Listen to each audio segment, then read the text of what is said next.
So we had a lot of announcements. We have to talk fast. You did. Now I'm tired. Now you're tired? Tired. You can't. This is the beginning of the conversation. You can't be tired. Oh my goodness. So, well, and I did notice we did not coordinate outfits this time. So I don't know what that says about Are this you saying we don't look conversation. okay together? We look okay, but I'm beige, you're white. I don't know what to say about that. But not as what? I'm beige, you're white. You have Oh. white, kind of clashy. Well, I guess we could have texted each other and said, "What are you wearing?" But that would have, but that would have been weird. Yes. So Yes, that- yeah. So I could have texted Linda and said, "What's Fran?" yeah, there you go. All right. So my first bullet is introduce myself in case new folks don't know me. I'm Leslie Zarita. I'm one of the leaders here at LifeSpring. And if I have not met you yet, please come and say hi, because I'd love to meet you. Fran's been doing this series about different stories that we live in, from God to our soul to relationships. But if you're part of a church, there's a different sphere or another story that you live in. And we thought that this particular conversation would be about this story would be better as a conversation than as a sermon. And any of you who know or have been here for a while know we kind of like our conversations. We like our conversations. We like our conversations.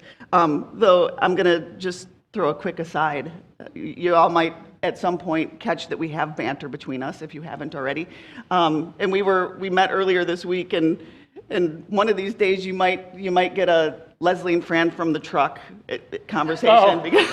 We've been talking about restarting our podcast, Jesus at the Table, which came to an abrupt end last year when the room we use in the church flooded, when we had that big flood in the church. And so we were driving along, we were having this great conversation. I don't even remember about what now. Me either. But we were having this great conversation, and I said, "Man, we should be recording this. This is a podcast." And so then Leslie said, "Hey, we could do like Leslie and Fran from the road." Yeah. You know, like driving along in Leslie's red truck, we're having a podcast. Yeah. So maybe. And you actually said we could pick a faraway coffee place to go to. Yeah, and I was right, like, okay, yeah. we could do that. It has to be a good coffee place, though. Yeah.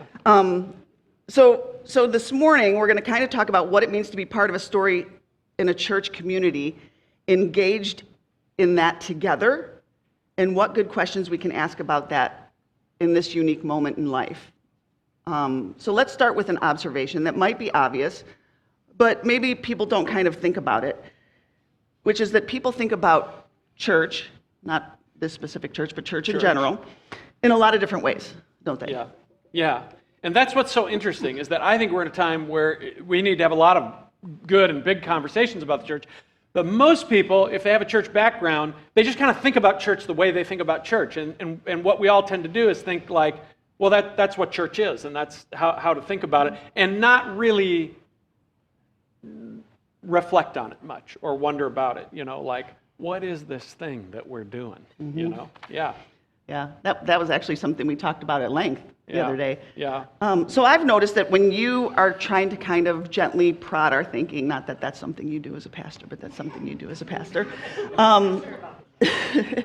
about the language that you use, you often use synonymous language when you're referring to church. So instead of saying church, you'll often say like the community of Jesus. So why do you do that? And are there other phrases in addition that you like to use? Yeah, I don't know if you guys have ever thought about this, but language does two things.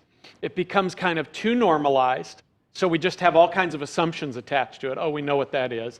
And it also picks up baggage across time. So church is a very religious word now. It wasn't when the early Christians grabbed it. It meant those who are called out or those who are called together. It was a Greek word that was more used in the public sphere, really, right? So, you know, here's a parallel example. We were talking about this Friday night. The word sin is a very religious word now, and it's got lots of baggage.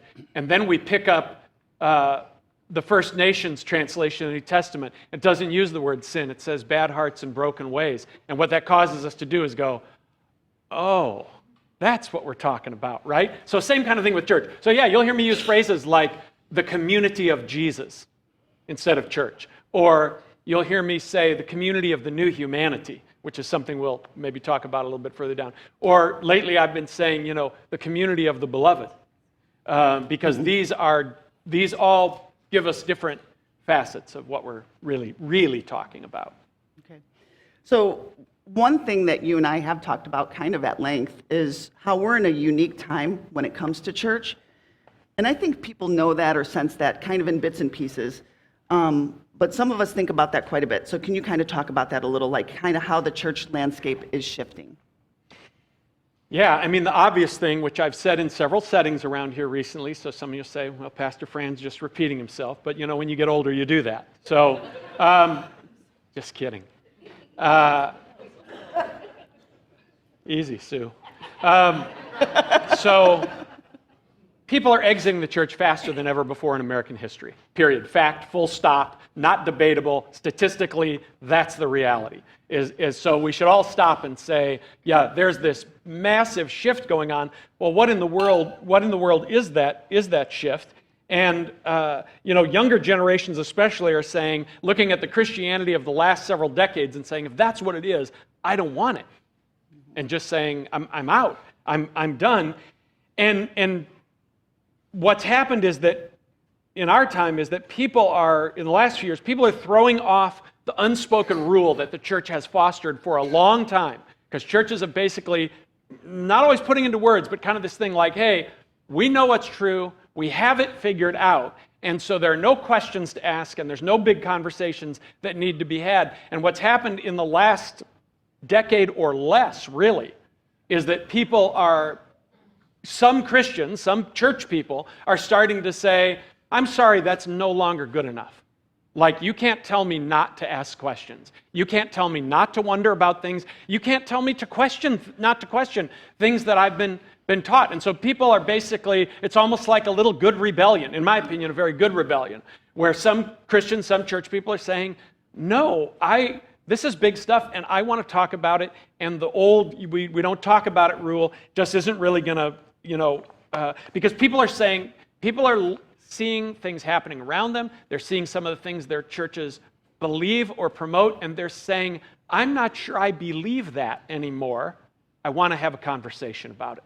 And I think it can be argued that what we have called conservative faith in America, whether it's conservative Catholic or conservative Protestant or evangelical, is shrinking. People are looking at Christians in our culture, at Christians cheering for violence and injustice, and they're saying, I don't want your version of Jesus anymore. I mean, I started to say this stuff 5 or 6 years ago, and people were like, I don't know, I don't think that's really happening, Pastor Fran. I think that's kind of extreme. I don't know. It's on the 5 o'clock news now. It's all over the internet. People are saying, I don't want your version of Jesus. And people who weren't necessarily specifically Christians are now looking at the Christian community saying, I thought you guys were followers of Jesus.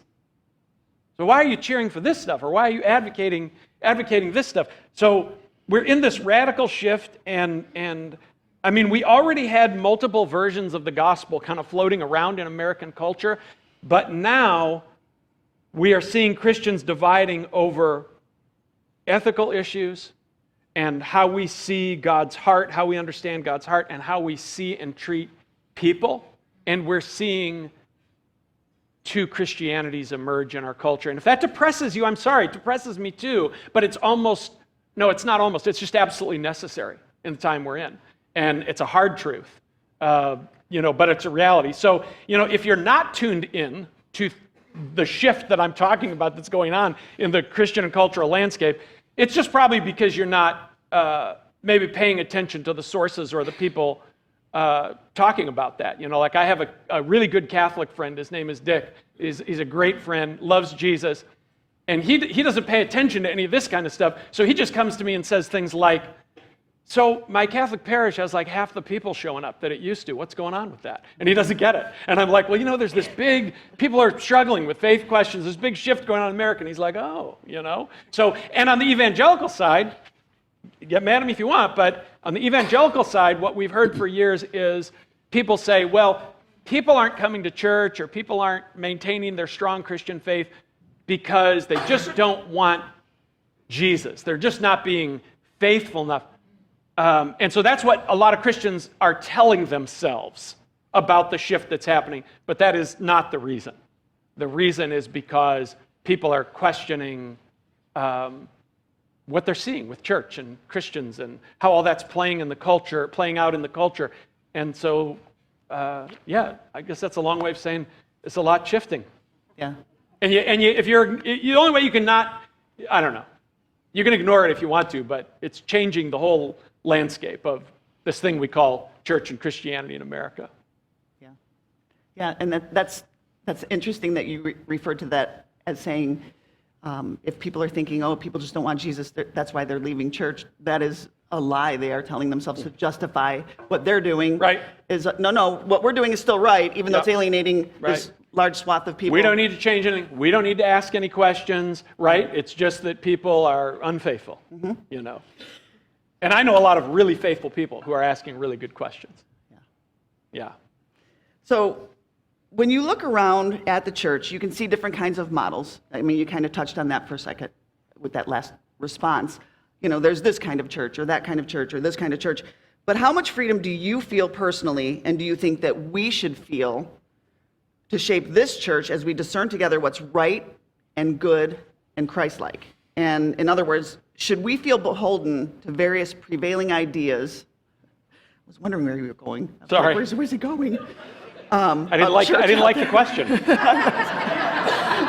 So, as I'm trying to remember the question without reading it, I'm thinking, where's he going? Where's he going? What's he doing right now? He's throwing me off my game. Sorry. You need Was the that question? That's it. So, my conviction is that we need to kind of massively rethink church along with our faith. And I think we're doing some of that, or trying to, here at LifeSpring. And that what the church needs is to, and I'm pointing this at me also, and at us, not just at people out there. I'm not trying to be disparaging. But the church needs to find its center again in the person of Jesus. Because we've been running around waving our Bibles and becoming less like Jesus. So that is problematic. And I think I told this story once before, but it bears repeating for those who have not heard it. Russell Moore, who used to be a high leader in the Southern Baptist Convention and is now the editor at Christianity Today, he tells this story about how after traveling around the country the last few years talking to pastors, he heard the same story over and over, which is that these pastors would say, I got up in my church and I preached sermons from the Sermon on the Mount and the Beatitudes. That's Jesus. That's Jesus' words. And the people in my church came up and said, why are you bringing up all these liberal talking points? For real. He's just saying, this was my experience, is that we've come so far from the things Jesus said matter most, that now when we bring them up, people say, I don't think that's part of Christianity.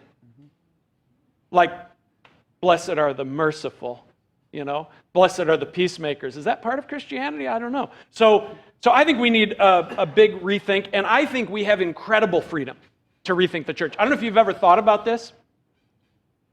Neither Jesus nor the New Testament writers tell us almost anything about how to do church.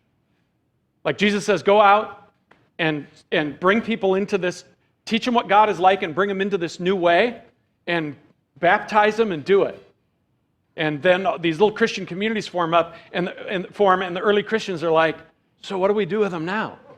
Right? There's almost no direction given. And there's a lot of talk about what to believe and how to live it out across all the New Testament letters, what we call the epistles.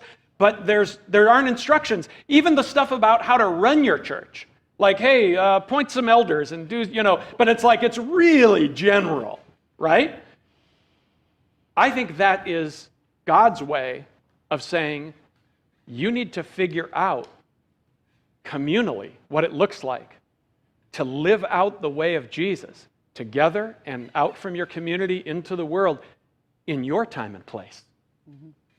If they would have given us a set of precise instructions, we'd have said, for all eternity, we have to mimic that. But it would have been partially cultural, and it wouldn't have fit the time and place we're in. And everything changes, and we're watching everything change around us now. So I think we have this huge freedom. This really clicked home for me when we were at the PEC conference on a completely different topic. Someone was up front, those of you who are there will remember this, someone was up front talking about the civil rights movement. And they were talking about how we need to be imaginative in our ministry as Christians.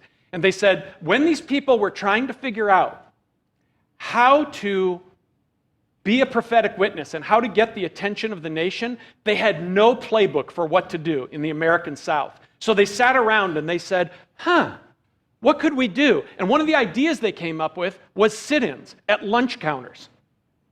No one had ever done it. They had no playbook. They imagined what it would be like, and then they imagined what would happen, and then they spent a year practicing. They would build a lunch counter, and they would sit at it, and then their friends would drag them out and beat them, because they knew this is what's going to happen to you. And then after a year of imagining and practice, they went and did it.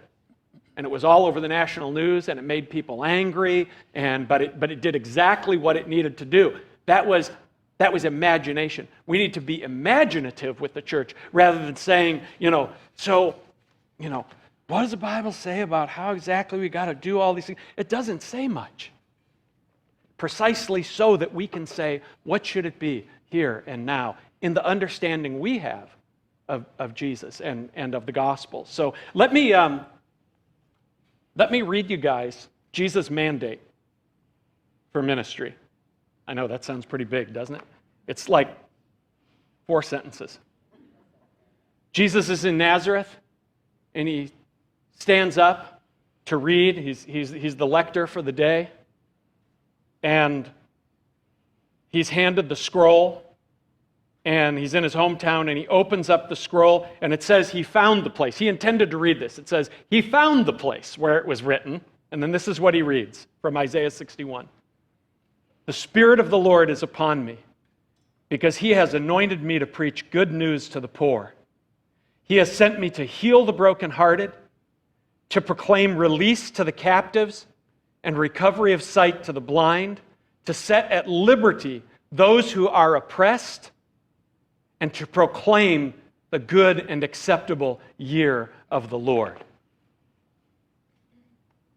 Now go figure out how to do that. That's the mandate for ministry, is good news. For those who haven't had a lot of good news, is to help the blind see and the oppressed find freedom and liberty and life. Jesus says, this is it. And so that's the mandate. So we have to imagine how we live out as a church those 4 verses or whatever they are. Yeah, there's no handbook. There's no set of rules that you follow. It's all you're following Jesus, and then you're imagining what that looks like in practice. Yes. So going back to the beginning of our conversation, people go, I know what church is, right? So, right? Everybody just kind of thinks they know what church is and blah, blah. So imagine, though, if Jesus says to you, there's people out there who have felt at the bottom their whole life. There's people out there who have been wounded in their hearts, and they need healing. There are people out there who are blind, and we could help them in the journey of seeing. There are people out there who have been oppressed by others who need somebody to stand up for them. Imagine if Jesus says that to you, and then he says, do whatever you want to accomplish those ends, to chase that, to go after. Think of the freedom in that. Like, we don't have to sit around and say, like, well, what did they tell me church was? See, I thought that way for years. When we were starting this church, which was a long time ago, there were all these models on the American landscape, right? We had the Willow Creek model, and we had the kind of Baptist, preach it hard, tell them they're all going to hell model. And then we had the sort of evangelical, just be nice to everybody and they'll want Jesus, and preach sermons on, 4 steps to a better marriage and 3 steps to a better golf game. These were all models. These were all models of church. No offense to you golfers.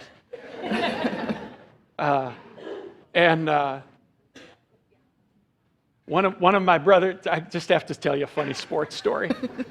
One of my brothers from the Congo, I don't know if you know that, we have 2 guys in our church who came here from Republic of Congo. They're here every week. You should meet them. Their names are Andre and Hervé, and they are there they are. Not trying to embarrass you guys. I love them. They came here fleeing the violence of Congo. Their wives and children are still back there. And you should get to know them. This is their community. You are their community now.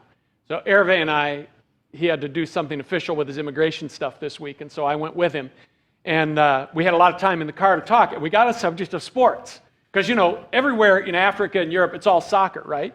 So we're talking about, like, baseball and American football, right? Because they call soccer football American football. And everybody just made me laugh because he basically says, American football, it's like, and then everybody stops. And then he goes, I don't get it. I don't get it. Doesn't make any sense to me. It's like when you hear a word, when you see a word that you've always used and all of a sudden it doesn't look right. He got me looking at football and going, yeah, I don't get it either, And I played it, So we have this massive freedom. I'll just say that. We have this massive freedom to say, what does it look like to try to be like Jesus together and then in the world together as a community? And God is not going to disapprove of anything good we do to that end. So what do we want to do? Mm-hmm. Okay, so then how are you imagining what the church might be these days? Well, I have an opinion, and I know that's a shocker, but color me surprised. I've been a pastor for quite a while, and across my adult life, if you go to the conferences that people like me are supposed to go to, I don't go to most of them, but if you go to them and they're going to tell you, how to do church and how to do all the pieces of church and how to be a successful church and how to plant 30 more churches out of your church, all those kind of things. You go to those conferences, it has been, since I got into all this in the late 1980s and is up until the present, almost entirely built around, it's entirely focused on methodology.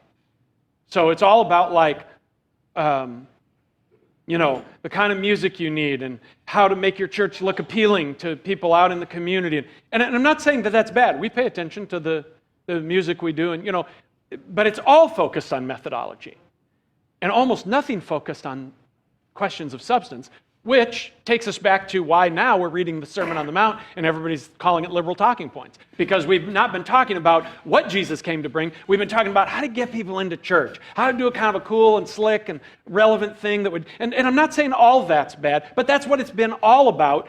And so what I'm imagining, and I think we're seeing it form here, the best we know how anyway. I'm imagining a church of substance.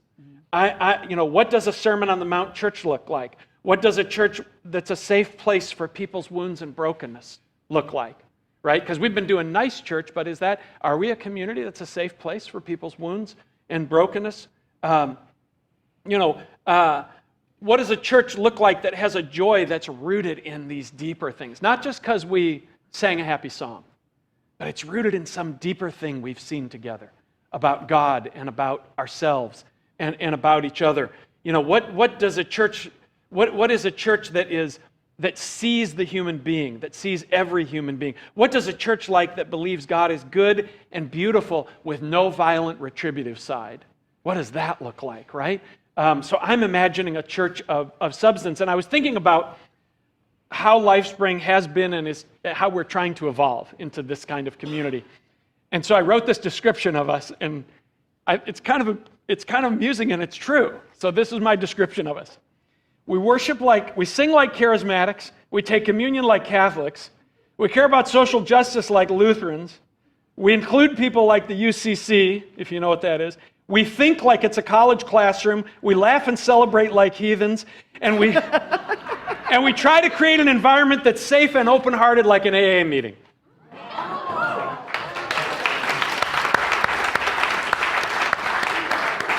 So then you go, wow, so what do you do with it? What does it look like to try to live that out, right? But that's my feel that's my vibe of what we've kind of been trying to evolve into. So as you started to answer that question, it made me kind of rewind back to Ken coming up here and talking about the social justice evening, and Gail coming up and talking about that program. And I mean, that is basically living out what we're talking about, is being that loving, caring, right, for people kind of community. Right. So sometimes it might seem like people get stuck thinking that church is just one thing. You just gave us that list. It's obviously it's not. Can just I just one. say? I'm going to make Absolutely. you rewind that in a second. by the way, I really want to encourage you to be here next week. Because I know in our church we have people who are like, they're like really on the social justice, the kingdom justice bandwagon, and other people who are like, this is new. My old churches, they didn't talk about this stuff a lot. And I get that. I totally get that. So next week, you're going to learn the Jesus underpinning of what we call kingdom justice next Sunday morning, and not from me. And that's all I'm going to say. So you need to be here because you're going to get a beautiful education.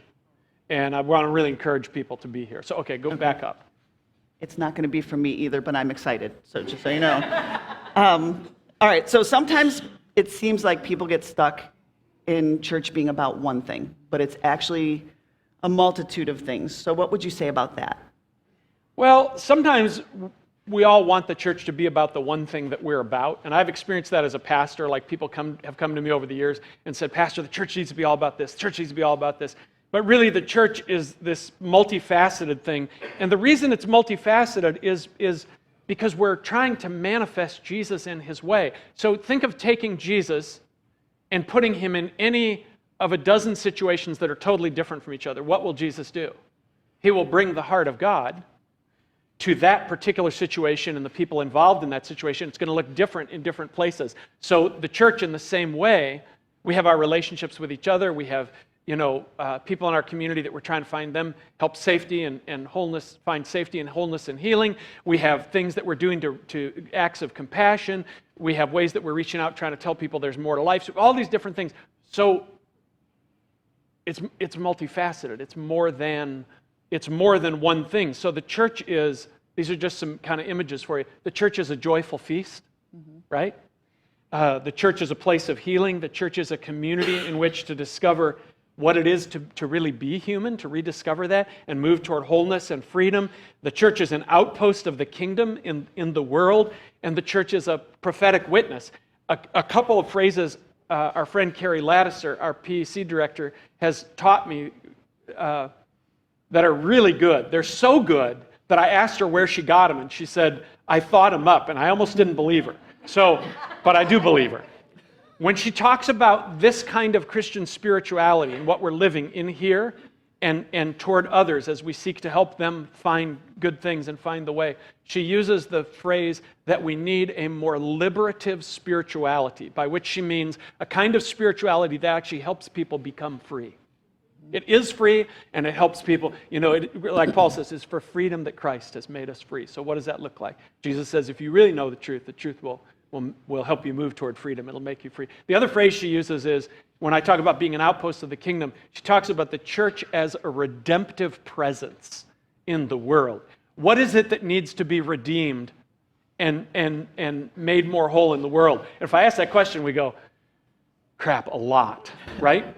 So that's the church's redemptive presence in the world.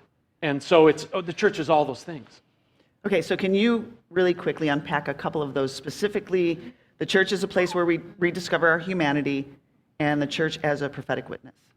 Really quickly. Really quickly.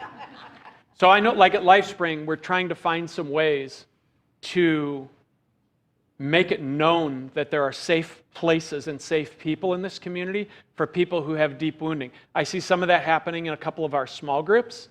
We have a new small group that I think will maybe be offered this fall, I'm not sure, but it's called a Restore small group with a thing called Journey to Freedom. So if people say, I'm stuck in my life and I've got things that are going around here and here and that have happened to me and I can't get past them into a life that feels more free, more joyful, more whole, that we're going to have a safe kind of a group for people like that to come to. We have someone in our church who's been through more than almost anyone I know, who is talking to us about making herself available for people who have been through similar terrible things. So a place where we can rediscover our humanity. And part of that is just how we do faith here, right? Like it's not all just like religious and did you memorize a verse this week and did you obey all your commandments this week? We're saying, no, this is a journey for human beings, right? And then as far as the church's prophetic witness, and I don't have much time to talk about this, which is probably good because I'll get myself in less trouble. But we've tried to be a voice, a prophetic witness voice, even in our own little place here for example, for what's happening in Gaza. And Sue Harvey has led us into that. And yesterday, a bunch of you came out to Van Horn Woods, where we were part of a community of people dedicating a monument to the little boy, Wadia Al-Fayoume, who was murdered in Plainfield, partially motivated by Islamophobia and Christian nationalism. And a bunch of us were out there with our Muslim friends, grieving with them and reminding one another that hate and violence will never be, think about that, with our Muslim friends, together saying hatred and violence will never, ever be the solution. And I'll tell you, I just want to say this, I'm proud of this church because of the non-Muslim community that was there. LifeSpring was 80% of it. And if you all...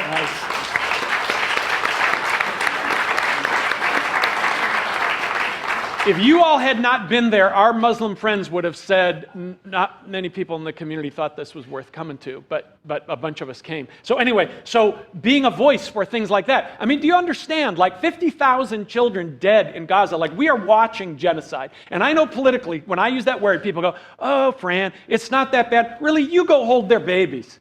You go hold their babies who've had their arms and their heads blown off. And it's at a massive scale.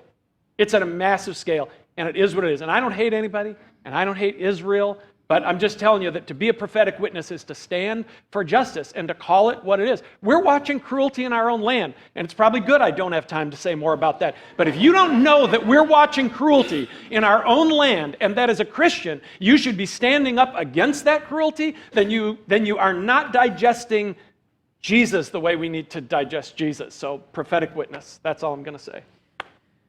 Okay.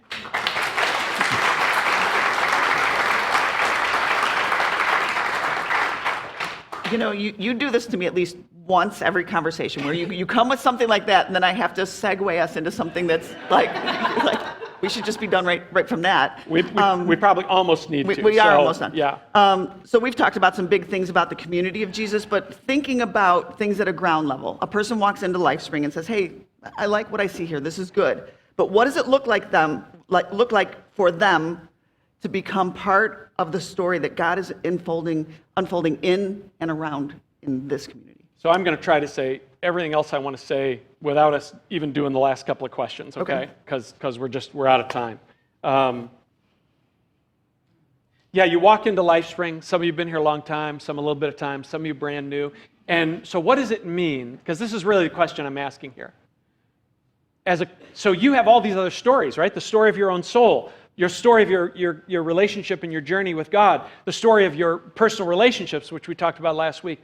But we are living a story together also as a community, right? Isn't that an amazing thing? Like, how did we all get here? We aren't all the same. We didn't all have the same road, but we are here wrapped around the goodness of Jesus and his kingdom. So, but when you come in, what does it look like for you to participate in that story? And of course, that takes time. If you're new here, it takes time. You got to hang around, get to know some people. So don't get frustrated. It takes a little time to kind of find your people within the community and all that kind of stuff. But one question about participation in this story would be this: what is your need? Do you just need the feast, like you needed a place where there's joy and life? Because that's this place. Or maybe you need healing. Mm-hmm. And we will love you. There are people in this community who will love you and try to help you find what that healing road looks like. Or maybe you need to understand God better. What is your need? And we do a lot of that in different ways around here. Or maybe you're looking at the world and you're saying, I need to join with some other people, and I need to work for compassion and justice in my community, in my world. Well, we'll hook you up with the people. So what is your need? That's going to point you to where to connect into, right? And maybe one of the most basic needs we sometimes come into a community with is we need friends. Mm-hmm. There's an epidemic of not a lot of friendship in America. So that's okay too if you're saying, like, because we want you to make some friends here and find that place. And then what is your passion? What is it that matters to you?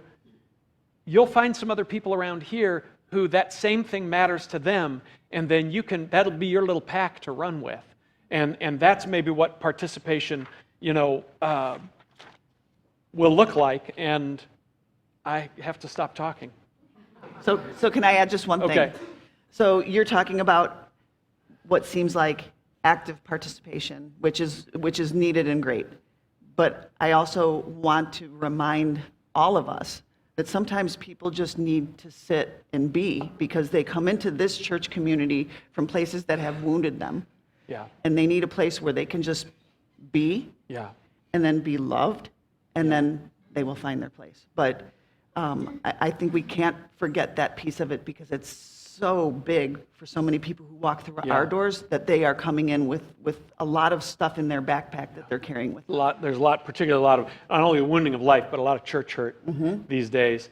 And to that end, when you hear us today and every day talking about the things that are going on around here, or we're saying to you, hey, come, maybe you want to come participate in this, maybe you want to come participate in this, understand that one of the problems the church has had in the past is that we're always pressuring people to do things, right? I don't really believe in that. I think that that's actually the wrong approach. I think that the first thing we should know about ourselves as a community is that we are the community of the beloved. And if you get that the reason we're here is because God is calling a community of people who are realizing how loved they are. Now, we're at all different places with that, but it's sinking into us, right? If we realize that, then the first thing we do as a church is this. Man, isn't it great to be loved? You go, what do you do now? Well, just bask in that for a minute. Isn't it great to be loved, to know that this is who God is? And then once that starts to soak into us, we can look at each other and say, so what do you want to go do that makes a difference for somebody? And that's where we start to serve. And that's where we start to make a difference. It's not about pressure. It's about the desire to flow with Jesus in the good things. So, all right. You got anything else? Lord, thanks for the day. And thank you for this time. It sure has gone quick. Bless this community. That's my prayer, Lord. Those who have been here 2 Sundays, and those who have been here 10 Sundays, and those who have been here for 25 years. Bless us, and may we imagine what it is to be like you and do it together. Amen.